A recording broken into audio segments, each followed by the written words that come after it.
Breaking news చూస్తున్నాం. Telangana cabinet కీలక నిర్ణయం తీసుకుంది. ఇక జీహెచ్ఎంసీలో విలీనం చేస్తున్నట్లుగా చెప్పింది మున్సిపాలిటీలను.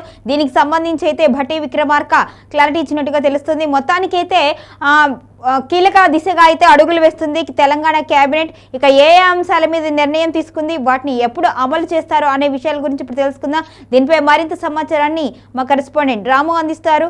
రాము, చెప్పండి, ఏ అంశాల మీద కేబినెట్ లో నిర్ణయం తీసుకుంది, ఇక అవి ఎప్పుడు అమలు చేసే అవకాశం ఉంది?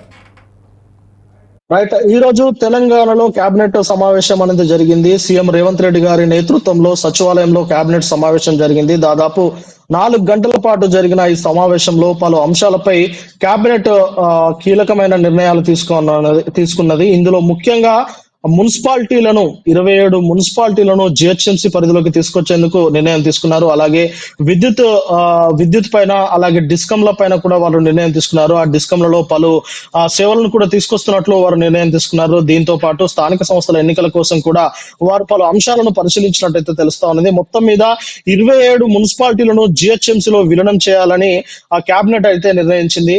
అయితే దీనికి సంబంధించి పెద్దంబర్పేట, అలాగే జల్పల్లి, శంషాబాద్, తుర్కయాంజల్, మణికొండ, నార్సింగ్, ఆదిబట్ల, మేడ్చల్, నాగారం, దమ్మాయిగూడ, పోచారం, గట్కేసర్, గుండ్లపోచంపల్లి, తూంకుంట, కొంపల్లి, దుండిగల్, బుల్లారం, తెల్లాపూర్, అమీన్పూర్, బడంగ్పేట్, బండ్లగూడ, జాగీర్, మీర్పేట్, బోడుప్పల్, నిజాంపేట్, ఫిర్జాదిగూడ, జవహర్ నగర్ మున్సిపాలిటీలను జిహెచ్ఎంసీలో విలీనం చేయాలని కేబినెట్ నిర్ణయం తీసుకుంది. అయితే దీంతో పాటు మరో డిస్కమ్ ఏర్పాటు కూడా కేబినెట్ ఆమోదం తెలిపింది. దీనికి సంబంధించి మంత్రి శ్రీధర్ బాబు అయితే ఈ రోజు ప్రెస్ మీట్ నిర్వహించి కేబినెట్ లో తీసుకున్న అంశాలపై మంత్రి శ్రీధర్ బాబు తెలిపారు. అయితే కొత్త డిస్కమ్ పరిధిలోకి లిఫ్ట్ ఇరిగేషన్ కనెక్షన్లు, హైదరాబాద్ మెట్రో వాటర్ సప్లై, వ్యవసాయ కనెక్షన్లు, మిషన్ భగీరథ కనెక్షన్లు వస్తున్నాయని ఆయన తెలిపారు. అలాగే వచ్చే 10 ఏళ్లలో విద్యుత్ డిమాండ్ కు అవసరంగా ఏర్పాట్లు చర్చించినట్లు కూడా ఆయన తెలిపారు. ఈ క్రమంలోనే 3000 మెగావాట్ల సోలార్ విద్యుత్ కొనుగోలు చేయాలని, ఈ మేరకు త్వరలోనే టెండర్లు పిలవాలన్న విషయాన్ని కూడా కేబినెట్ లో నిర్ణయం తీసుకున్నట్లు ఆయన మీడియా ముఖంగా వెల్లడించారు.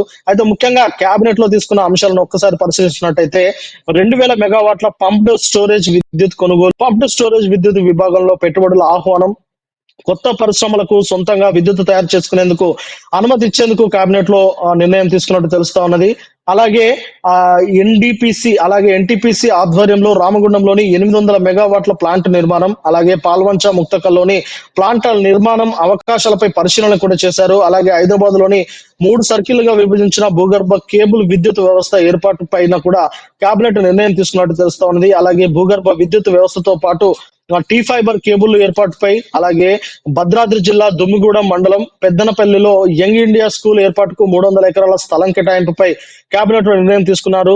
అలాగే ములుగు జిల్లా జగ్గన్నపేటలో స్పోర్ట్స్ స్కూల్ కు 40 ఎకరాల కేటాయింపుపై తీర్మానం తీసుకున్నారు. జూబ్లీహిల్స్ తో పాటు రాష్ట్రంలో మరికొన్ని అడ్వాన్స్డ్ ట్రైనింగ్ ఇన్స్టిట్యూట్ల ఏర్పాటుపై కూడా ఈ రోజు కేబినెట్ లో నిర్ణయం తీసుకున్నట్టు తెలుస్తున్నది. ముఖ్యంగా జూబ్లీహిల్స్ ఉప ఎన్నిక అనేది గెలిచిన తర్వాత రాబోయే ఉప ఎన్నికలపై కూడా వారు కసరత్తు చేస్తున్నట్టు కూడా చాలా క్లియర్ గా అర్థమవుతా ఉన్నది. అయితే ఈ మేరకు శ్రీధర్ బాబు గారు దీనికి సంబంధించిన అన్ని అంశాలను బయటికి మీడియా ముఖంగా చెప్పపోయినప్పటికీ మనకున్న సమాచారం ప్రకారం స్థానిక సంస్థల ఎన్నికల్లో రేపో మాపో షెడ్యూల్ కూడా విడుదల అవుతుంది అని అంటున్నారు నిన్నటి నుంచి. కానీ ఈ రోజు సాయంత్రం 6:30కి ఆ ఎలక్షన్ కమిషన్ కూడా ప్రెస్ మీట్ నిర్వహించనున్నది. బహుశా ఈ రోజు సాయంత్రము ఎన్నికల షెడ్యూల్ వెలువడే అవకాశం కనిపిస్తా ఉన్నది. కాబట్టి దానిపైన కూడా కేబినెట్ నిర్ణయం తీసుకుని ఉంటుందని చెప్పేసి మనకు సమాచారం అయితే అందుతా ఉన్నది. ఇంకా ఎలక్షన్ల స్థానిక సంస్థల ఎన్నికల సంబంధించిన ఎలక్షన్ కోడ్ కనుక వస్తే దానిపైన ఎలా ముందుకెళ్లాలి, ఇప్పటికే 50% మించకుండా ఏదైతే పాత పద్ధతి ప్రకారమే రిజర్వేషన్ ఇచ్చేందుకైతే గవర్నమెంట్ జీవో గవర్నమెంట్ జీవో ఇచ్చింది. కాబట్టి ఇక ఎలాంటి అవకతవకలు లేకుండా స్థానిక సంస్థల ఎన్నికలు సాఫీగా జరిగేందుకు ప్రభుత్వం అన్ని చర్యలు చేస్తున్నట్టయితే తెలుస్తా ఉన్నది. చూడాలి మరి ఈ రోజు సాయంత్రం ఎన్నికల కమిషన్ నిర్వహిస్తున్న మీడియా సమావేశంలో ఎన్నికల షెడ్యూల్ విడుదలవుతుందా లేదా అనేది. మొత్తం మీద కేబినెట్ సమావేశంలో తీసుకున్న నిర్ణయాలపై ఇప్పుడు రాష్ట్ర వ్యాప్తంగా చర్చ జరుగుతా ఉన్నది. అయితే స్థానిక సంస్థల ఎన్నికలకు సంబంధించి కేబినెట్ లో ఎలాంటి నిర్ణయాలు తీసుకునేది అయితే మంత్రి శ్రీధర్ బాబు గారు అయితే చెప్పలేదు. ఏది ఏమైనప్పటికీ కేబినెట్ సమావేశంలో విద్యుత్ పై, అలాగే మున్సిపాలిటీలపై అయితే ఆయన ఫోకస్ చేసినట్టు తెలుస్తా ఉన్నది. ఎందుకంటే స్థానిక సంస్థల ఎన్నికల తర్వాత జరగబోయేది జిహెచ్ఎంసీ ఎన్నికలే. కాబట్టి జిహెచ్ఎంసీ ఎన్నికల్లో జిహెచ్ఎంసీ పరిధిలో మొత్తం 23 మున్సిపాలిటీలను కూడా కలిపినట్టయితే ఆయన క్లియర్ గా మీడియాకు చెప్పారు. గౌరీ. రాము.